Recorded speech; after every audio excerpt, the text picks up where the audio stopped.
পয়গম্বর মুসা নবী আল্লাহর কাছে কথা বলার জন্য যাচ্ছে, এমনি একজন ধনী লোকের সাথে সাক্ষাৎ।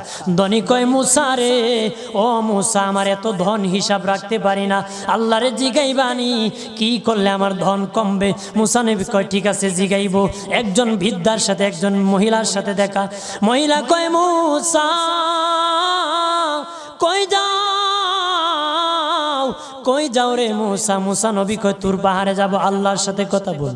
মুসা রে, আল্লাহরে জিগাইবানি, আমি গরিব মানুষ, আমি ভালো কিছু কিনতে পারি না, ছেলে মেয়েকে ভালো কিছু খাওয়াইতে পারি না, ভাঙ্গা গোর, এত গরিব, ভালো করে ঘর বানাইতে পারি না, আল্লাহরে জিগাইবানি কি করলে আমার উন্নতি হবে, ধনী হব, টাকা পয়সা হবে, আল্লাহরে জিগাইবানি।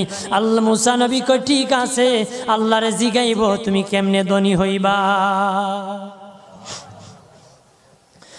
আল্লাহ